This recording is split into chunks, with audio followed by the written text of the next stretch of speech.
possibly a situation on the Plains where Clemson may overwhelm Auburn. The Tigers come in at 7-6. The Clemson Tigers, of course, going all the way to the national championship game at 14-1. Mike, Deshaun Watson, after almost winning the Heisman Trophy last year, gets his first primetime performance to stake his claim. Yeah, so what's going to be interesting in this game, it's flying under the radar a little bit here with Clemson and Auburn. Obviously, the offenses are very good, right? So you have Clemson's offense, one of the top in college football last year. It's not really much of an argument that Deshaun Watson at least enters the season as probably the best quarterback in the country. He's definitely the best quarterback in the ACC. And entering the game this weekend against a pretty solid Auburn team. I mean, I know they've struggled the last couple seasons, but this is a team, Mark, that entering the preseason, each of the last few seasons, has had extremely high expectations for them, despite not having a quarterback that can really produce within their offense. And they think they found that this year with Shaun White. And for Gus Malzahn, it's an interesting situation because he brought Auburn to a national championship. It's been a roller coaster ride ever since. Obviously, they've struggled through SEC play each of the last two seasons, but they have an offense that, when run properly and when running as effectively as we've seen it in the past, is pretty impossible to stop. They have so many different elements to it. With that option, they run out of the shotgun there. It's kind of a triple option attack out of the gun. They've kind of revolutionized almost the Georgia Tech offense. It's pretty impressive what they do there at Auburn, and we know how much pressure they can put on defense when they're running it well. So it'll be interesting to see if Shaun White, despite his lack of running ability necessarily, if he's able to still bring the same elements to the table running the football as he is throwing the football, where he's probably the most effective passer on the Auburn team. With Clemson, they're losing a couple guys up front, off of last year's team, and Shaq Lawson and Kevin Dodd. And that can't really be understated. I mean, those were two of the better players in the front seven there for Clemson.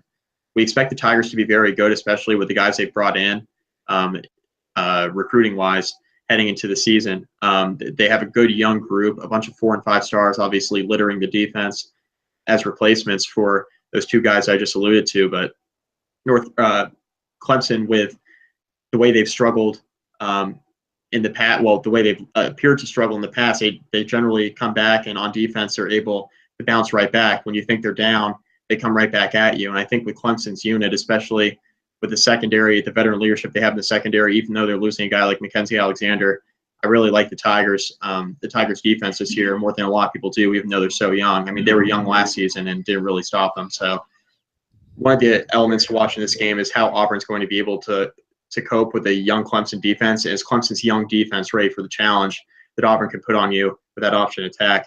That's one of the things we're going to have to watch in this game, outside, of course, of Deshaun Watson, who has the ability to take over the game. So if Auburn's able to keep Deshaun Watson in front of them, I think they have a good chance in this game, and a better chance than most people think, especially since they're playing at home.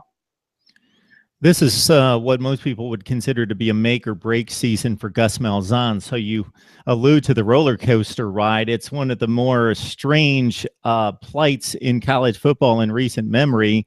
A team that's a perennial top 15 program, catapulting to 0-8 in the SEC in 2012.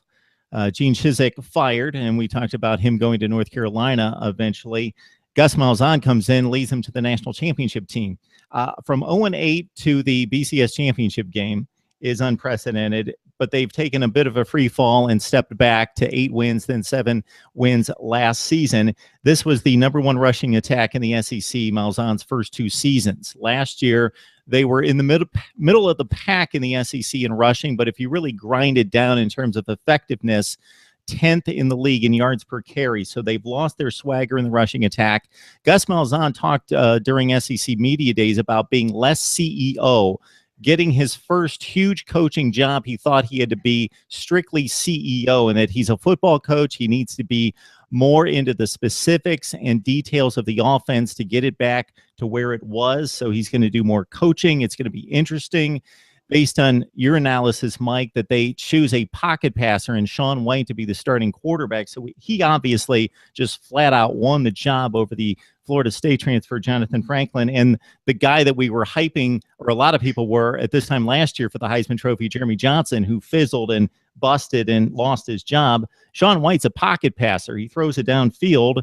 They've got a pace and a triple option attack out of the no huddle that is what Malzahn knows how to coach and what they do best. So I'm going to be interested in terms of the play calling and the strategy. And they lost Rock Thomas to Jacksonville State. He's a transfer at running back. Peyton Barber left early to the NFL. So ACC fans, look out for Jovan Robinson. He's a dynamic back, but they don't have much depth for Auburn at running back. So that's the situation offensively for Auburn that's going to be very intriguing. Defensively, they have Sam Cowart, who was the #1 recruited player out of high school 2 years ago along the defensive line. Malzahn alluded to this a couple practices ago, that Carl Lawson, one of the best defensive ends in college football, just makes that defense completely different when he's on the field. But that's been the problem. He hasn't been able to stay on the field, so he's making his comeback. They're very solid at D-tackle with Dontavius Russell and Montravis Adams. So against Wayne Gallman, the strong defensive line for Auburn against the running attack, that's going to be key as well. Yeah, and what I'm looking for in this game is whatever team's able to establish the run better than the other, I think is going to have a vast advantage in this football game. Deshaun Watson, he can throw the football all day on you. He's a guy that can hurt you more with his arm than he can with his legs, even though he's a very dynamic runner. But if they're able to establish a run with Deshaun Watson and Wayne Gallman more easily than Auburn's able to with the bevy of running backs that they have, all young and unproven at this point, and what's the play calling going to be like with Sean White as a pocket passer, like we've talked about here? That's going to be interesting as well. How is Gus Malzahn going to call his plays, kind of tailoring to the fact that, hey, we have this offense that we've run quite effectively here over the past 5 or 6 years, but how am I going to do this now with a quarterback who is not a system quarterback? He's more of a pocket passer. He doesn't really fit into what we're trying to do. But he's a guy who brings the veteran leadership, who's a very good passer from the pocket. Are we going to throw the football more? That's going to be something to watch as well. But Clemson's got the advantage here. I mean, look, they're the #2 team in the country for a reason. Best quarterback on the planet right now in college football. I really enjoy watching Deshaun Watson play. Wayne Gallman, I think, could play a huge role in this one, but it's all going to come down to whether or not the defensive front of Auburn can hang with Clemson's offense, because they got weapons, Artavis Scott and Mike Williams on the outside. Hunter Renfrow, of course. They got running back Wayne Gallman, and then, of course, Deshaun Watson. So it's going to be a tough task there for Auburn to deal with, but we're going to have to see what happens here in this matchup. Auburn's been gutted at wide receiver, and they recruited just about as well as anybody at wide receiver in this past February's recruiting class. But are those true freshmen ready to play in this kind of game this early? It's doubtful. Marcus Davis is the one veteran coming back with 30 receptions from last year.